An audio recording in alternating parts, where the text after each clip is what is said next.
Наистина ви благодаря, че сте тук за представянето на тази книга.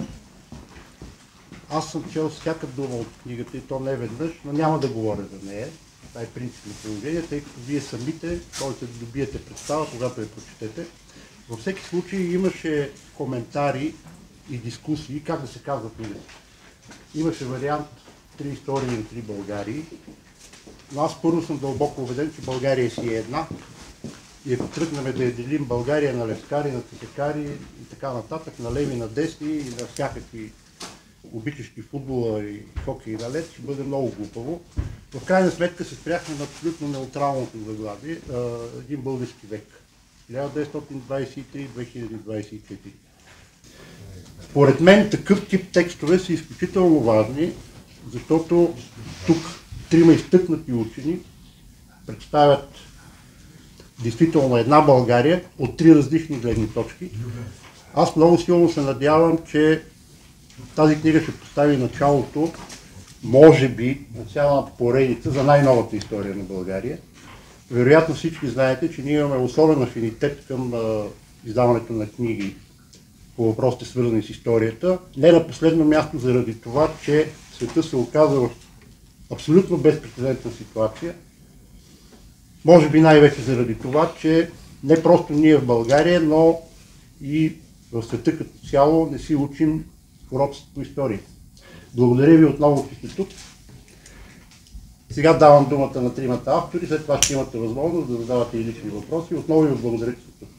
Сега аз ще разкажа малко предистория за книгата. Първо, трябва да кажа, че идеята беше на професор Димитър Денков, който се свърза с издателя, но това беше идея, която възникна през 2023 година и беше мотивирана, кратката бележка в началото е написана, беше мотивирана от онази година, в която имаше важни събития, имаше една конференция, доста с изострена дискусия за 100 годишната на Септемврийското въстание и понеже ние вече сме отдавна живеем във време на преразглеждане на историята, преразглеждането обикновено става със смяна на знаците от положителното, отрицателното и обратно се получава.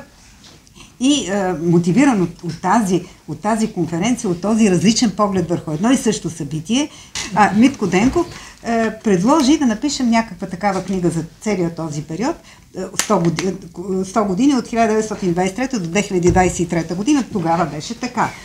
И да я направим така, значи, класическата книга на 3 автори, пишем за всеки период първо история, после идеи, после икономика и това беше идеята. Аз започнах да пиша и още през 23-та година писах моята част, нали, историческия разказ. И когато доста по-късно, първо Митко Денков ми изпрати неговия текст и аз започнах да го чета и му казвам, виж какво, няма как да го направим така класическа, като 3 автори пишат една история, защото ние разказваме едни и същи събития, обаче по различен начин, от различна гледна точка. И тогава се роди идеята да бъдат 3 различни разказа. За този век, България, само че да бъдат различни, за да може да се видят различните гледни точки към цялата тази история, едновековна история на България. След това дойдоха тези спорове за името. Признавам, че наистина беше трудно. Накрая намерихте най-доброто заглавие. Тук съм абсолютно най-доброто заглавие, защото всички други бяха сложни, трябваше да уточняваме века и всичко друго. Така стана най-добре. Но това, което искам да кажа е, че ние като че ли повлякохме крак, защото чувам аз, че и други автори така са решили да разглеждат подобни събития, сега за сръбско-българската война, за Батенберг, по 3 автори се събират и различни гледни точки, което означава, че колкото и да не ни обичат, а не ни обичат, защото ние сме и този път сме извън канона, извън това, което е прието, колкото да не ни обичат, това означава, че ни следят какво правим, четат ни и в крайна сметка хубавите идеи, които раждаме ние, те ги следват. Така че аз се радвам, че живеем в такова плуралистично общество, че вече може всеки да развива своите идеи. Да, вярно, едни си служат с силата на властта, но пък ние като общество, може пък и ние да си кажем нашата гледна точка. Не знам дали трябва да разказвам как вчера с една приятелка отиваме да купуваме книгата и се оказа, че викам, няма, и накрая намерихме много ниско там долу сложена, така че да не се вижда. И последното, което беше наистина за мен показателно, точно до книгата на Петър Волгин. която е съвсем извън канона. Така че очевидно ни възприемат по този начин. Няма лошо, хубаво е да има различни гледни точки и хубаво, че ние представляваме другата гледна точка, алтернативната. Аз се радвам на това. Надявам се, че книгата ще ви хареса. Също благодаря за това, че сте дошли да видите това първо представяне на книга. Тя, разбира се, вече е представена.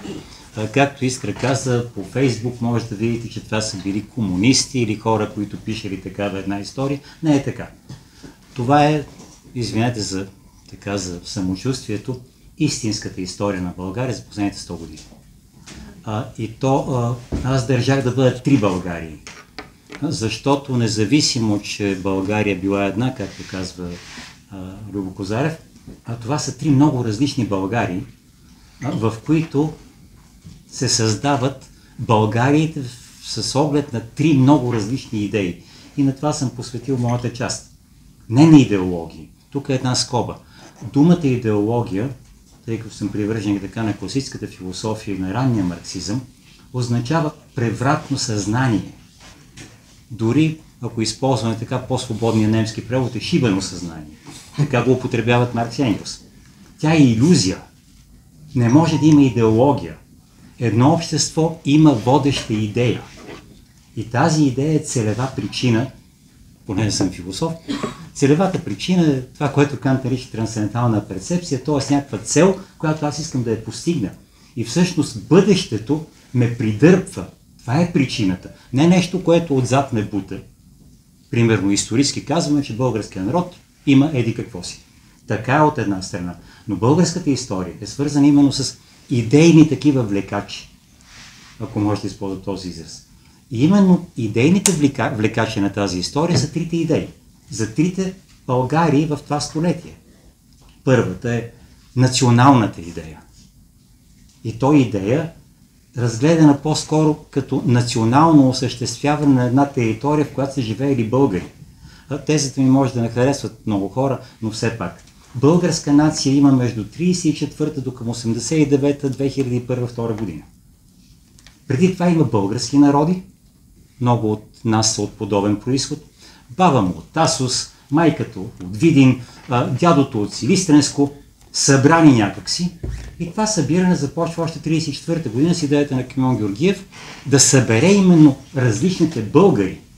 Шопи, полянци, тракийци, бегалци от Гюмурджина, Източна Тракия, Беломорието и да ги направи една нация чрез армията и съответно чрез някаква такава държавна идея, която е свързана с възстановяване на земите на българската държава. Това е просто идея, започваща, разбира се, още от Възраждането, но движи българската история до някъде 45-6 година с другата идея, идеята за Балканската федерация, която също загива много бързо, за да се смени с социалната идея или социалистическа България.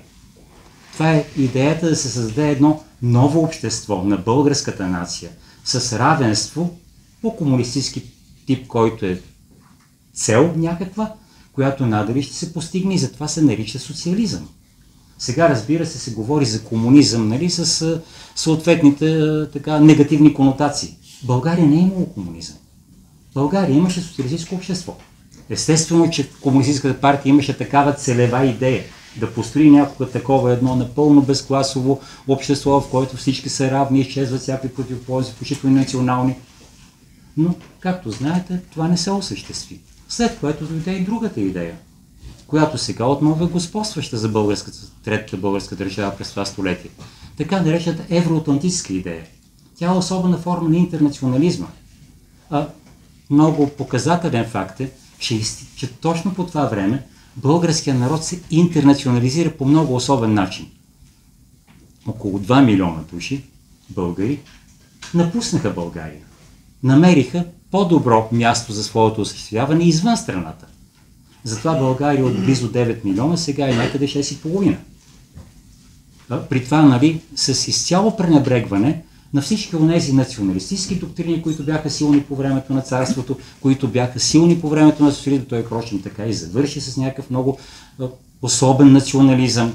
Спомняте си всякакви красоти за възродителния процес и прочие неща. И сега това е тази идея, която някак си е основна за България. Не е идеология, а идея. Тоест това е така целевата причина, която придърпва българската политика. И тъй като идеите никога не се осъществяват, то тази част, която съм написал, е свързана именно с така една заупокойна на идеите. Аха да се осъществи и хоп, тя просто се разпада. 1944 година, преди 9 септември, до 1946, България има все пак войски в бившите български територии, отнети от нашите съюзници, разбойници или от нашите постоянни врагове. И националната идея изведнъж се спихва. Същото става с социалната идея. Аха да стане развито социалистическо общество и хоп, той изведнъж дойде отново в една разруха, при която това, което беше и казано одеве, именно най-добрият ни приятел, с когото трябваше да живеем от векове за векове, изведнъж стане най-големия ни враг. Това го преживя Германия, преживя го Съветския съюз, преживява го сега до някъде Европейския съюз и не знае какво ще стане с сегашната именно цивилизационна идея или цивилизационен избор на евроатлантическата ориентация, но както вървят нещата в Европа, очевидно нещата отново ще се преповторят, може би на малко по-висша степен. И с това, завършвайки, искам да направя едно обещание. На входа с Боян си говорихме, дали не е възможно да седнем да напишем една история на следващите 100 години. Така една точно такава трансцендентална перцепция. Искра е малко скептична в това отношение, защото все пак е историк, занимава се с строги факти и прочие неща, а не с научни фантастики, които са пълни в главите на на икономистите, както и в тези на философите. Все пак това са професионални деформации. Ние мислим често за бъдещето. Но дали ще стане това, аз не мога да обещая, но горе-долу ще се опитаме да развием подобна идея по-нататък с няколко възможни хипотези. Какво би могло да стане в следващите 100 години? Уважаеми колеги и скъпи приятели, първо ви благодаря, че дойдохте и второ се надявам да прочетете това, което е написано в книгата. Твърда, че тази книга е не само много различна от другите, но че тя съдържа много нови открития. Не просто повече, а открития. Вземам моята скромна и най-скучна част, икономическата.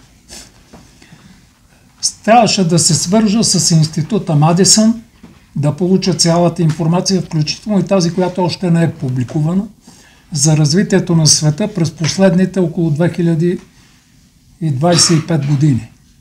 Получих я. Помолих шефа на Националния статистически институт, тъй като в къщи се затрупах с годишници, да дигитализира всички годишници. Благодарение на моето нахалство, сега имате в сайта на НСИ всички статистически годишници от първия, както излязъл в 1910 година, до ден днешен. И цялото това нещо трябваше да го обработя и даже нещо да изтискам чист мозъчен сок върху хартията. Много трудно, но се получи. Крайният резултат за мен е изненадващ и много откривателски. Аз съм маркирал 45 открития, които ги няма в други публикации, специализирани, монографии, изследвания и които са на база на всичките тези информации, които съм натрупал, мемуари и изследвания и от тези 45 съм подбрал 5 за тази вечер. Шокиращи.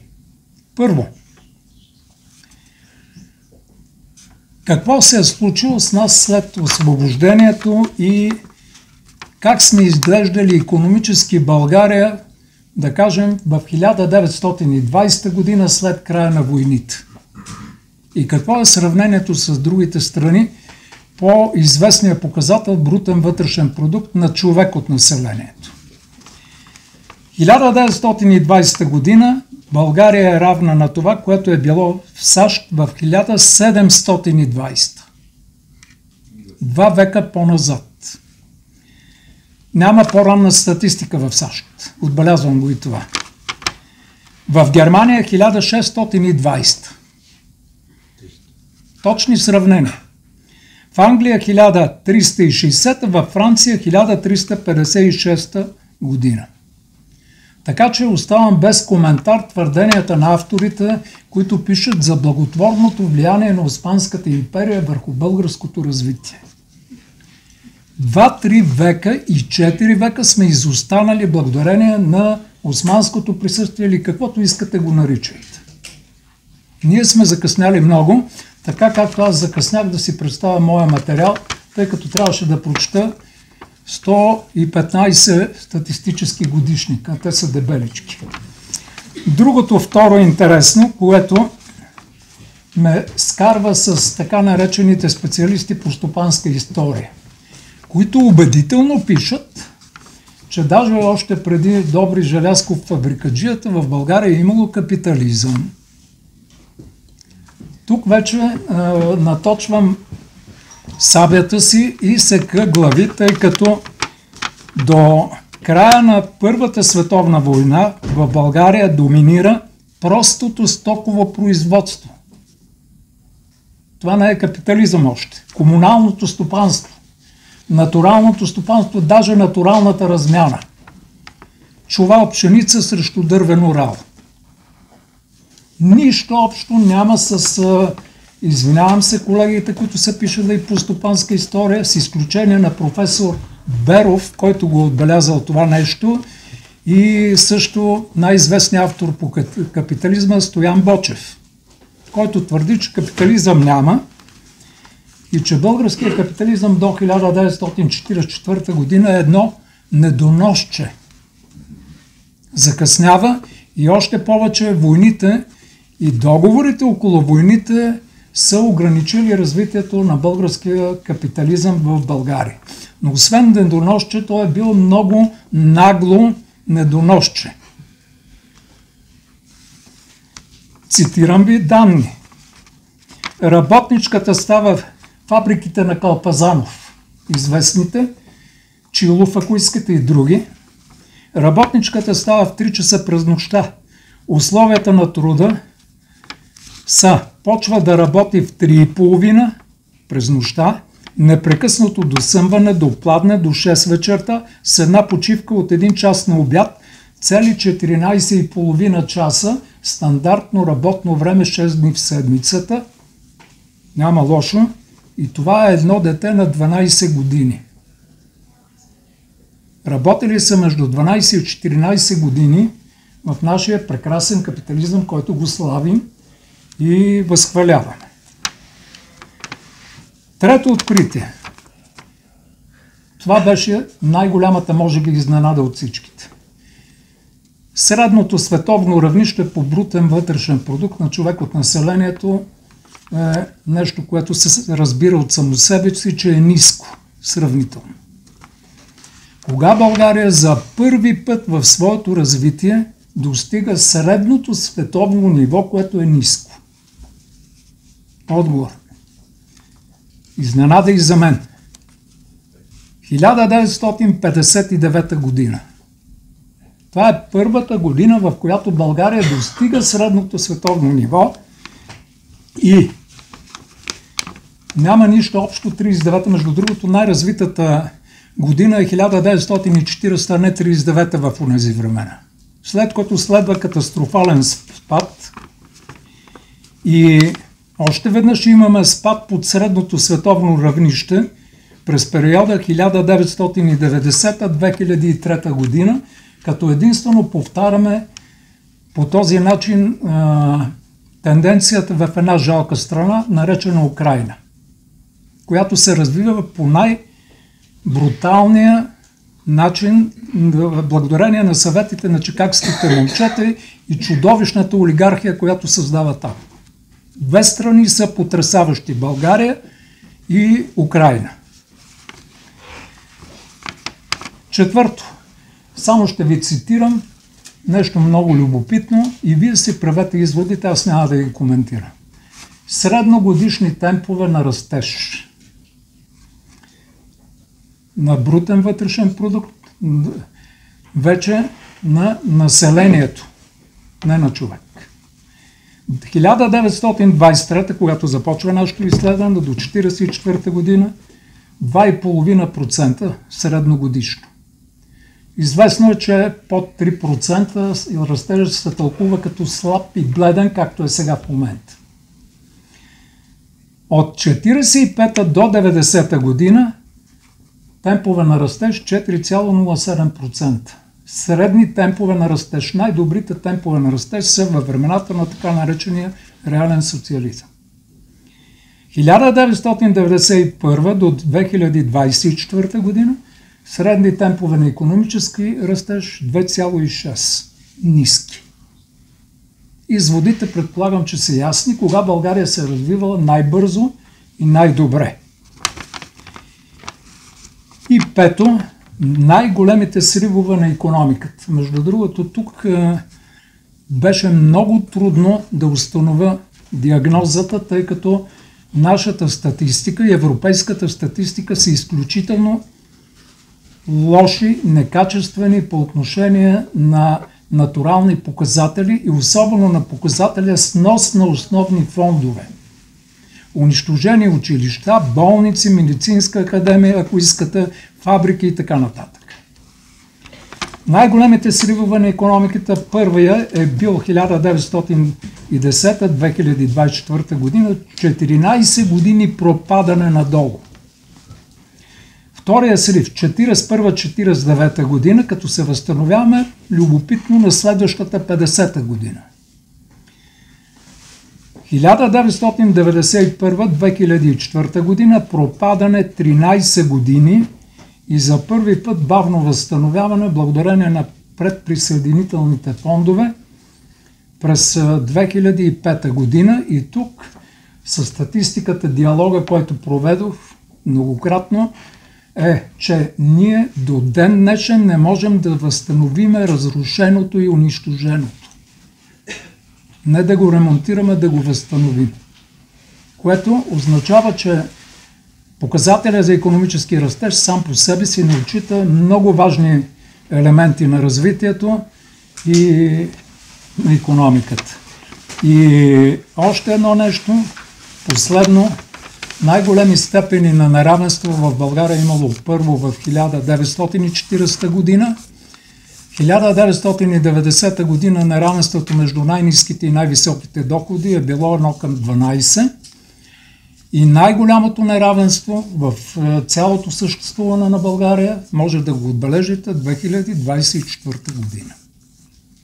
Което изглежда, че намалява, но абсолютно се увеличава. Така че ако откриете и вие интересни неща в книгата, заслужава си да преосмислим цялата стопанска и ако искате и социална история, ако искате и политическа, и философска, и идейна на България. Наистина, след като прочетете книгата, най-малкото ще си направите изводи какво трябва да променим в машината, за да живее българина по-добре и по-достойно в своята родна страна. Благодаря ви. Сега вече вие имате думата, може да задавате въпроси. Юрий. Да, заповядайте. Мариан Карагьов. Здравейте, аз сега се здобих с книгата, така че не съм я прочел, но всичко това, което чухме, беше много интересно. Струва ми се обаче, че това, което чухме за българската нация от професор Денков, като че ли не съвпада с конвенционалното виждане, че войните, Балканска, Първа световна война, националния идеал, войни за национално освобождение, за обединение, като че ли и тогава можем да говорим за българска нация. Бихте ли задълбали малко повече, бихте ли обяснили малко повече това, което имате предвид? Това е българска нация, която е създадена обаче отгоре. Тя става единна благодарение тъкмо на жертвите от няколко български народа, които ги събират в армията и които трудно се разбират помежду си.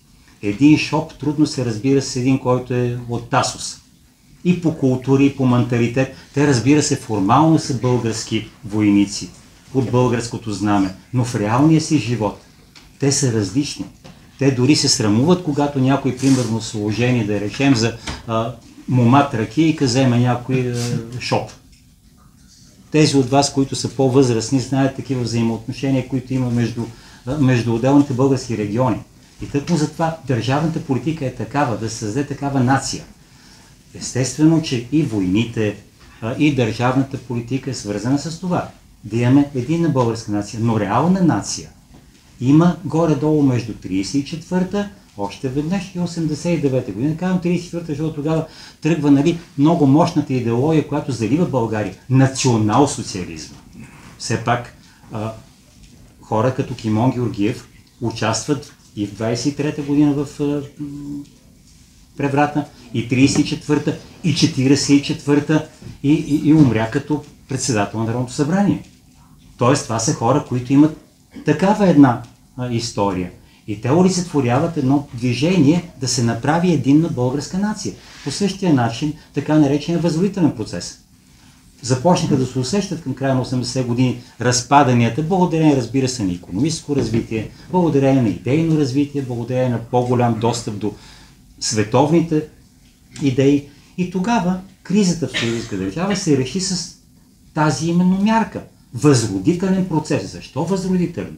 Да се възроди нацията. И кои бяха това? Това бяха идеолозите, които работеха по начин, който е доста близък. Не искам да стигам до Симеон Сакскобургготски, който също изигра такава роля. И накрая нещо, което също, пак може би не откритие, но трудно се забелязва. Защо, примерно, Симеон Сакскобургготски реши да се кръсти неговия внук Симеон-Хасан? Защо? Няма ли тук, както каза философът, трансцендентална перцепция в бъдещето, свързано с демографското развитие на България и Балканите, при което някой ден наследника на Сакскобургготите може пък като нищо да каже: абе вижте, аз съм Симеон Хасан. Нали разбирате? Тогава Хасан Симеон силно ще бъде вече. Да, но това е. Аз не искам да говоря сега за такива едни дълбинни, в голяма степен за много от вас подозрителни сващания, но това са дребни такива неща, около които може да се завърти друго осмислене на история. Иначе случайно е, защото зет му, примерно, бил там от Северна Африка и затова Симеон Хасан. Айде, моля. В този смисъл, монархийската институция, която е много стабилна и важна в тази не само българска, европейска история, всъщност играят такава роля. И не случайно онези, които бяха интернационалисти, бивши представители на Комунистическата партия, бивши антимонархисти, които бяха за Народна република, общо взето поддържаха тези връзки. И друго, което съм подхвърлял така, отново като ще кажете, дреболия, но все пак първия вариант на българското Булгар Рено, България произвеждаше тогава такива коли, е пратено от Тодор Живков в дар на Симеон Сакскобургготски. Това са пак дреболии, ще кажете, жълта такава една история. Но това са всъщност така зранца, в които ние може да видим как покълват по-нататък очевидни идеи. И когато се появи НДСВ, уния, които бяха гласували и за БСП, и за СДС, хоп, изведнъж отидоха при Симеон Сакскобургготски. И сега, далече от вашия въпрос за нацията, но още веднъж мисля, че българската нация се разпада, чисто количествено се разпада, изчезват тези крепящи традиционната представа за нация институции, и когато видите гимназисти и гимназистките, как говорят помежду си, как се държат помежду си, как копи-пействат brother и sister, вие виждате, че основният елемент на националността, езика, историята, поведението, полека-лека изчезва. И това е всъщност, може би, световна тенденция, на която сега отново идва един много мощен отговор. В България не е толкова, но в Европа вече го има. И тези, които ги наричат крайно десни или националисти, или ги равноправят с национал-социализма или с фашизма, не са никакви други, поне познавам доста такива от Германия. Много от тях бяха отявлени привърженици на комунистическата идея. Сменят се идеите, хората обаче остават. Ако видите нашата политика, също история. Сега обръщам се към историците преди всичко. Разбрахте ли защо са 3 разказа, а не един? Мисля, че разбрахте. Да, защото това не е историческо. Това ще кажете публицистика. Аз имам един въпрос към господин Боян Доранкев. Здравей, Бояне. Познаваме се повече от 25 години. Но се върнем към книгата. На началото направи едно сравнение как се беле българите, как се беле американци, французи и така нататък. След това обаче за вътрешния продукт не го направи. Интересно ми е, има ли база за сравнение как вътрешния продукт, какъвто е бил в България, какъв е бил примерно във Франция, Германия и така нататък, за да разберем проблема при нас ли е бил или заради строя, или заради калпавен материал. Ако не познавате най-добрият български специалист по реклами и мой приятел, това е той, Генчо, с който ме пречи да си комуникираме и да си говорим и неща извън строгата икономика. Но той е прав, въпросът е напълно закономерен и отговорът е да, има от начало до край сравнения до 2024 година включително. Така че ние сме в момента, ако трябва образно да го направя, ние сме били назад в развитието си много, но има страни, които са били още по-назад в развитието си. След Втората световна война Южна Корея има на човек от населението брутен вътрешен продукт $52. Пълна мизерия. В момента Южна Корея и Сингапур са далече над България, като става дума за пъти различия и другите страни. Ние попадаме в една много интересна група, в една зона по този показател. В момента над нас е Русия. Ние попадаме в групата Беларус, Русия и далече надолу под нас е Украйна поради строгото спазване на правилата на неолиберализма. Много сме приличали, между другото, на Русия. Разликата е съществена обаче от качествена гледна точка. Защо Русия толкова бързо дръпна и ни надмина? 1999 година на власт в Русия дойде човек, който притисна олигархията. И измести олигархията или я накара да работи в полза на обществото. В България след 1999 година не е имало човек, който да измести олигархията, така че олигархията е на първия ред в Народното събрание, в Министерски съвет и навсякъде, където има пари за прибиране и обръчи от фирми. Нямаме такъв строг човек, който да поеме кормилото и да притисне българската олигархия. Затова в България изоставаме спрямо Русия. Ще се променят нещата.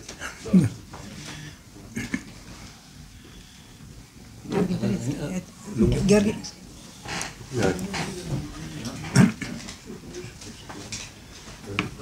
Въпросът ми е към Митко Денков. Струва ми се, че вече пристъпвате към разработка на вторите 100 години,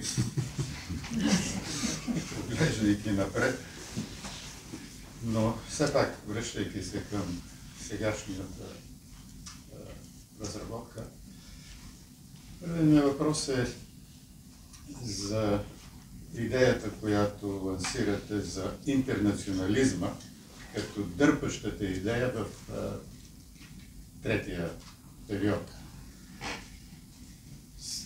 Смятате ли, че наистина хората се увлякаха по интернационализма след 1990-1991 година? Тоест, едва ли можете да считате, че тази идея е дърпана?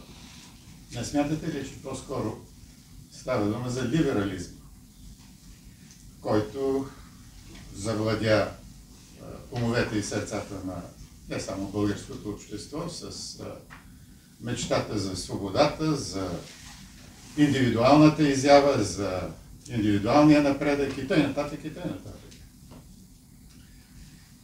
И тук малко препратка към Боян Доранкев. Митко Денков така завършваше констатациите си за тези 3 етапа, че да се реализира националната идея и пропада. След това камен да стане социализъм и той пропада. Сега сякаш и либералната идея търпи крушение. И според мен тия констатации влекат въпроса, добре, защо стават тези епохални провали? И тук може би има връзка с последната констатация на Боян за ролята на олигархиите в един или друг вид. Разбира се, в първите етапи това са някакви квази-олигархии, доколкото е квази-капитализъм, но те или иначе. Става дума за налагане на определени развития, които и провали, които са свързани с така наречения начин на производство, от гледна точка на политикономическото анализиране на събитията. И когато говорим сега, добре, сега какво да правим, ми се струва малко илюзорно, ако не и подвеждащо и нещо повече, да мечтаем за монархия. Защото и сегашният монарх без царство по никакъв начин не може да го свършите с антиолигархична позиция. И едва ли може да мечтаете, че в бъдеще той изведнъж ще прегърне тази кауза. Ясно е, че е нужно да се търси онези сили в обществото, които са способни да предложат некатастрофално развитие. И тук ще завърша с позоваването на една книга, която Изток-Запад издаде на Дарем Ачемоглу, "Власт и прогрес", предпоследната му, където той много аргументирано анализира, че за да има прогрес трябва да има противодействаща сила, така наречения countervailing force, именно на олигархичния нагон за максимална печалба и противопоставянето на онази част от обществото, която числено е смазващо мнозинство, но която не може да осъзнае първо своя интерес и която, както виждаме в момента, както каза Митко Денков, се увлича по национал-социализма, който няма нищо общо с социализма. Нали? Дълго ще спорим за национал-социализма, нали? Дали няма нищо общо с... Разбира се, че няма, защото Круп, Тисен и тия всичките инвестираха в този прочут национал-социализъм, който сами го сервират като нещо ляво. Не, тръгва още преди това. Става въпрос за една особена балканска реакция на понятието за нация, което от една страна се налага, да речем, в Наполеоновия стил, че нацията не е родово-кръвна общност, а все пак социална, и другата, централна европейска, немска такава представа за нация, която се свързва с това, което на немски нарича кръв и почва. Може би съм повлиян от преводите, които правех и преподаването, което имах върху речи към немската нация, написани от Фихте, но там тя излезе на български отново в това издателство. И там вие може да видите корените на така наречения европейски национализъм, който не е свързан с тези социални проекции. Това е в това отношение, затова нацията разбирам по-скоро като родово-кръвна общност, каквато, да речем, смятат, че е българска. Това е едно. Второ, що се отнася до въпроса за идеите и за съответните двигатели, особено за интернационализма.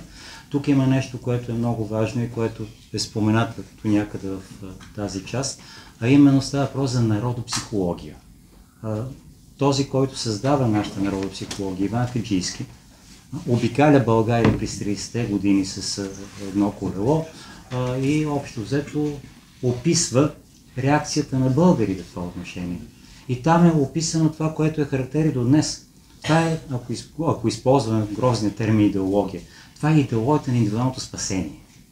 И този интернационализъм, който се проявява външно, това е възможността индивидуално българи да се спасят в чужбина. И не случайно го правят това нещо много от нас. Или Всеки от вас вероятно има подобни роднини.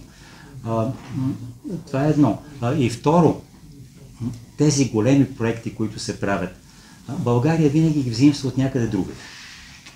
Тя взаимстваше примерно до някъде монархистския проект в Австро-Унгарската империя и немските княжества, след което успя да потисне социалния проект на Стамболийски и затова 23-та година е много разривна година. Тогава се разцепва нацията. Селяните срещу онези, които сме граждани, софиянци, не знам какво, които владеем властта и искаме да направим стабилна България. И тогава за другите индивидуалното спасение изчезва. И затова става също, което Боян каза. 39-та година сега се хваля, че била най-добрата. Каква най-добра, когато имате около 68% неграмотни? Като 94% от българите нямат канализация, нямат вода. А водоснабдяване, примерно и ток има само София широк център. От тук дойде и днешната идея за така наречените жълтопаветници и прочие неща, но това е съвсем друго. Представа, впрочем, голяма част от тях са, да речем, зетьове, внуци, дъщери на бившите активни борци, но сега да не засягаме тази тема. Това е бързата смяна на квази идеи и сега това е другата налагана държавна идея. Евроатлантическата. Това е интернационалната идея. Социализм имаше съвсем друга представа. Да направим все пак едно общество социално, при което да изчезнат тези големи неравенства. Когато това се срути, хората отново се върнаха към идеологията на индивидуалното спасение. Аз се оправям сам. Шапката къде? В чужбина. В коя чужбина? Германия, Англия, Испания, Гърция. И не само българите, но и тези, които са от небългарски етнически произход. Примерно турци, цигани или роми, както се наричат днес, също го направиха. И затова, има едно място, което съм го цитирал, наистина това е по статистика. Отечество любезно, как хубаво си ти, се учи и цитира много повече в българските клубове в Лондон, отколкото в българското училище. То е сложено в раздела човека и природата. Съвсем сериозно. И сега, когато някой започва да говори до някъде разбираемо за български ценности, да върнем отново религията, Краси Вълчев, да речем, ги прави тези неща. Не знам дали. Сам се е сетил или някой му го е казал. Точно реакция на тази идея. Отново дайте да споим с нещо и понеже няма с по-друго да го спояваме, хайде сега православието, хайде сега религията.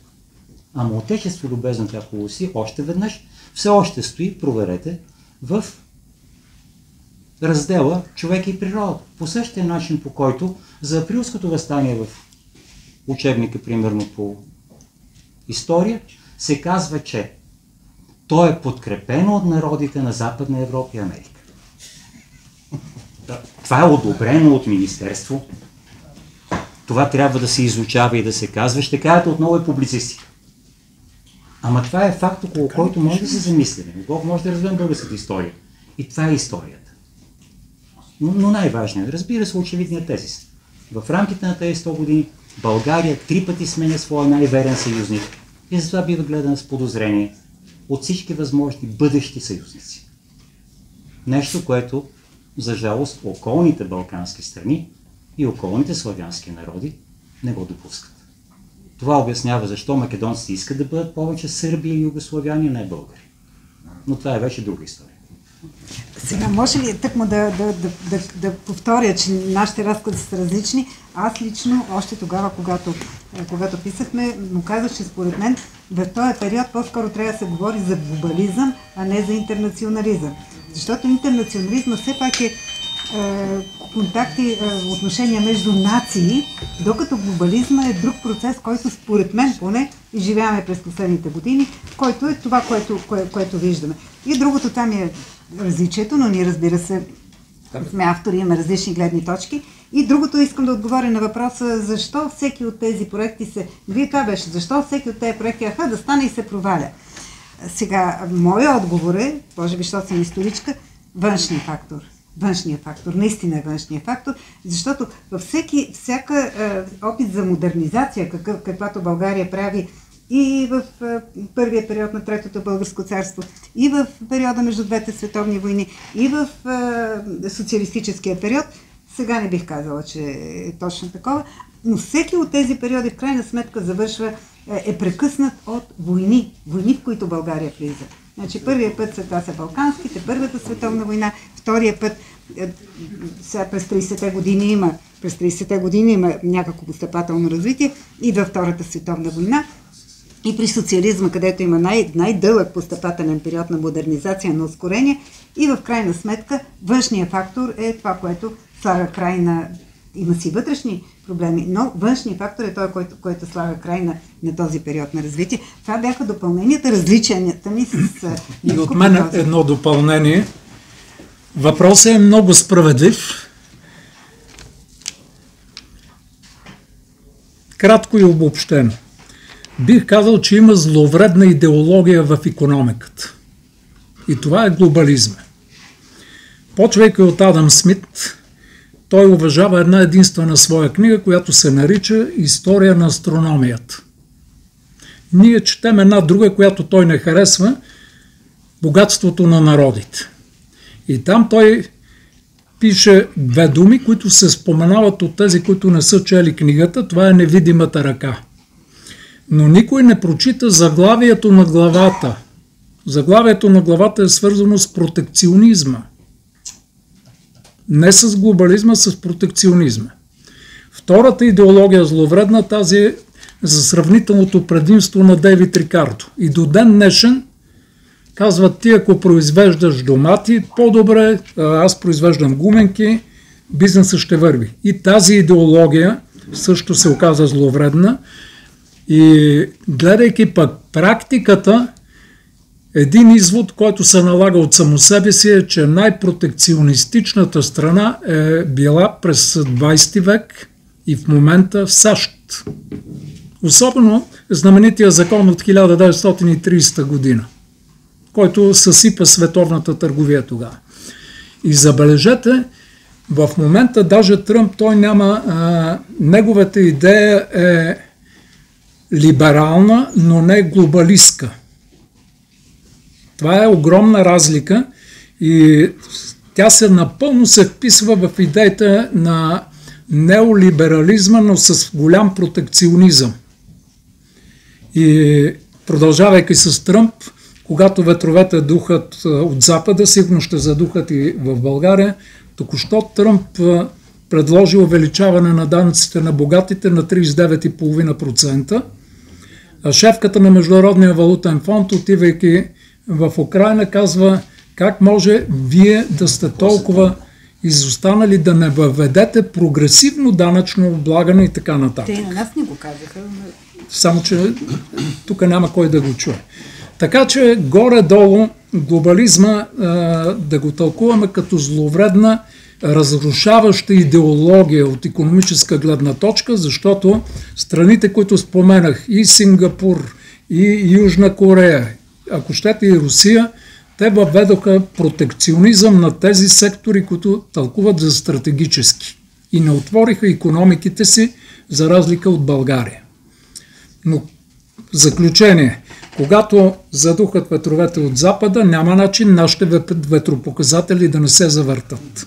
Отчита ли се този фактор, че когато ние отчитаме един растеж, в крайна сметка някой път има други външни фактори, които подсказват, че държавата ни не е била толкова отвратително зле, колкото, как да кажем, би изглеждало, ако някой просто представи данните като сухи данни. Но въпросът е, ние като тръгваме да се развиваме нагоре, от коя година смятаме, че се развиваме? От годината, в която България излиза от войната полуразрушена, или от предвоенните години, когато България не е пострадала? Защото това, с което България е пострадала, не е червената армия, както има митове и легенди, а това, че България натрупва огромно салдо външно търговско с Германия, което никога не ни е платено. Това е брутен вътрешен продукт, за винаги загубен за държавата. И ние трябва да тръгнем от една ниска основа и да се развиваме нагоре. Всъщност въпросът е към института Мадисън, но тъй като паза кореспонденцията с него, аз също не вярвах на тези факти, които има. няма текущи цени там. Оказва се, че те правят преди всичко изчисление на база на съпоставими натурални показатели, което дава много по-голяма представителност на това, което е. И най-накрая мисля, че последното изследване е на база на съпоставими цени от 2011 година. Последните данни изгледаха буквално преди около 2 месеца. И те продължават да ги усъвършенстват, но голяма промяна в съпоставимостта на България спрямо от другите страни няма. Това е все пак най-добрият център, където има информация и където са много любезни, те отговарят същия ден, на който си им писал. Иначе аз не бих казал, че ако вярваме на финансови показатели, нещата ще бъдат верни. Договора Ноймайер, например, по който ние губим изключително много средства, и да не коментираме Втората световна война, когато германците получават 12 пъти, ако не се лъжа, повече на ден, а войниците нямат налъми, както се пише. И пак от тази гледна точка нямаме друга база за сравнение, освен тези данни и данните на Организацията на Обединените нации. Така че се доверявам на тях това, което са представили. Благодаря ти за въпроса. Последно, наистина. Добре, бях провокиран от изказванията и за това ми се иска да поставя 2 въпроса. Ако съдим по интерпретацията, която се прави на историята, ще ме извини професор Баева, то трябва да я причислим скоро заедно с икономиката и политологията към лъженауките. Но в тази светлина ми се иска да попитам професор Денков. Имаме, тук беше спомената книгата на Дугин. Имаме от другата страна книгата на Давитово. Вие говорите, че сте склонни да вървите към написване на книга за следващите 100 години. Как си представяме от философска гледна точка визията, която ние бихме искали да имаме за нашата страна в този период от около 100 години? И ако говорим, защото ние нямаме философска интерпретация на този въпрос. Ако четем Дугин, ако четем Давитово, там има доста разсъждения, които са, бих казал, от известна степен абстрактни, но от друга гледна точка ни дават една посока за разсъждение, една посока за преосмислене на това, което до сега сме имали като концепции и като идеи. А пък въпросът ми към професор Доранкиев би бил в такава посока. Очевидно е, че ние имаме нужда от някаква специализация на страната в рамките на икономическото развитие. Ясно е, че трудно бихме могли да отговорим на глобалните концепции, произвеждайки или създавайки различни видове продукти, цялото многообразие, с което ние сме свикнали като потребители. Каква ще е тази специализация, която би ни донесла някаква бъдеща перспектива за развитие на икономика? Извинявам се, ако зададах прекалено дълго изискващи отговор въпроси, но се вярвам, че ще намерите кратък отговор. Аз кратко ще кажа, стратегическите обучения не смятам да правя и да правим. Вероятно ще бъдат 3 възможни хипотези, които са свързани с няколко основни фактора. Първото е демографско развитие на страната, което, общо взето не е много розово, меко казано. Другото е политическия контекст, в който може да се случат разни неща. Това ще бъдат отново хипотези. Подозирам, че България отново ще смени своята геополитическа ориентация, благодарение именно на онази дълготрайно провеждана политика от бившата Османска империя, която може да видите в историята. И не знам дали сте забелязвали защо има толкова много мюсюлмански поселения от Цариград през Одрин, Родопите, Македония, Албания, тъча горе до Дубровник. Това е неотклонна политика на една империя, която, за разлика от други, които не са империи, пазят в себе си все пак тази стара идея да доминират. И това е най-опасната хипотеза. А именно, не бих казал мюсюлманизиране, но все пак отново влизане така. Впрочем, симптоматично е, че много започват да дърдорят отново колко хубаво е било при така нареченото османско робство, присъствие или прочие неща. Това е вероятно една хипотеза, тя е свързана именно с чисто демографско развитие. Все пак 3/4 от българския народ от Пловдив надолу ходи да пазарува в Одрин и в оная част и много се радва. Народопсихологически това. Другата, разбира се, би могла да бъде свързана с някакъв много голям катаклизъм, който отново би настанал между големите сили. Нали. Войната е близо до нас. Не само украинската, но тази, която е в Близкия изток. Това, което става между Индия и Пакистан. България е много дребна такава страна. И тя винаги ще трябва да вземе някаква страна. Каква страна ще вземе, аз не знае. Но подозирам, че отново ще смени, благодарение на външното решение, тази ориентация. И третата хипотеза е най-нормална. Тя се случва през 100-150 години. Голямо природно бедствие, което стряска хората. Голямото земетресение в София до някъде води така до първите идеи, дайте сега да се стегнем, да се образоваме, да бъдем другари и такива неща.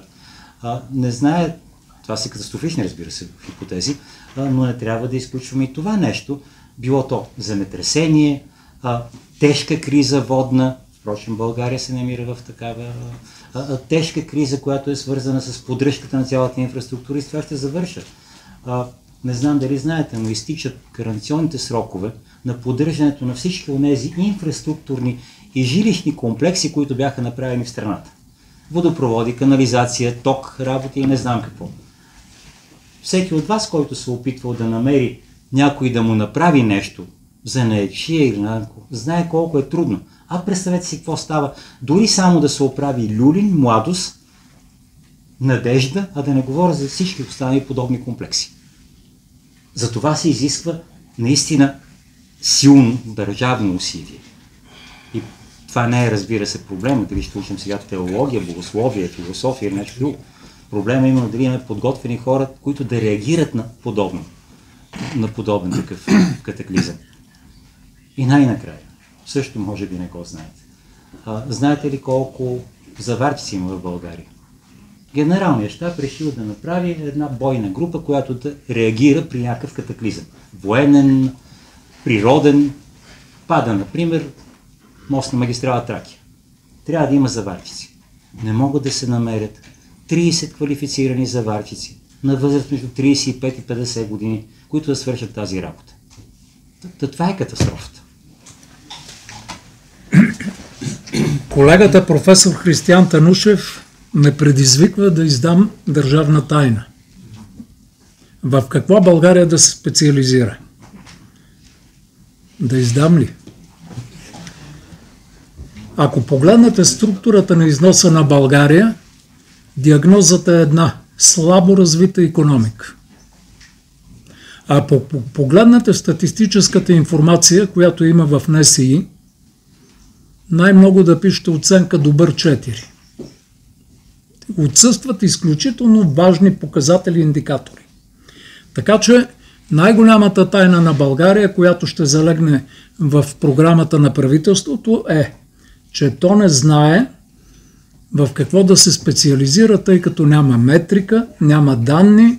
За това ще се носим по течението на вълната, поне за сега изглежда, докато не вземем управлението в наши ръце. Тайната е, че няма стратегия. България няма яснота в какво да се специализира. Скоро ще свършим и тази работа. Най-добре е да стоим на брега. Нали у нас източна? Да стоим на брега и да чакаме врага сам да умре. Иначе не потечене. Какво ще специализира? Питах какво би трябвало да се специализираме. Електрокари, най-малкото да правиме кари като Тесла. Добре, благодаря ви, наистина съжалявам. Просто вече всеки може лично да задава въпрос. Не е въпрос, а е пожелание към автора. Да. Искам да ви кажа тук на всички, че аз книгата съм е чел. От начало до край. И мога да ви кажа също, че това, което казаха, е вярно. Ние разглеждаме 3 истории. Първият автор много точно е дал определение за история. Причини и следствия от едни или други събития. Това е историческия подход. Вторият автор описва България толкова живо, че може би там ще видите абсолютно всичко. Културо-психологически, Иван Хаджийски и просто се чуда как може това нещо да бъде систематизирано по такъв начин. толкова живо да се предава информация, изречения, фрази, нагласи, уникален труд. Третия автор, социално-икономическия прочит. Изключително трудна история.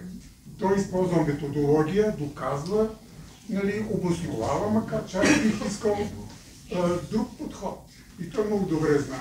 Моят подход, аз бих харесвал индекс за човешко развитие. Брутният вътрешен продукт е заблуда.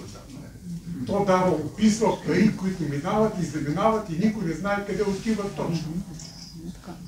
То е правилна единица за мярка на държави и така нататък, като то не ви дава онова, което аз предпочитам да видя. Защото това, което вие описвате, това, което вие казвате, че нашата точка е друга, алтернативна, не, вашата точка е обективна. Защото вие сте разгледали стъпката на международна база данни. Вие стъпката на много документи. Потресаващо количество документи. Просто там няма мърдане от това, което може да се изчете и да се прочете. Трябва да се... много така звучи, трябва да се изучава. Който иска, ще го прочете. Но който може да мисли, той ще разкаже своя поглед за причини, следствия, развитие и така нататък. И вашия поглед е добросъвестен. И аз за това искам да ви благодаря и за научната съвест, която сте проявили, а тя е и човешка съвест, ако ви сте били почтени, това е така. Това е.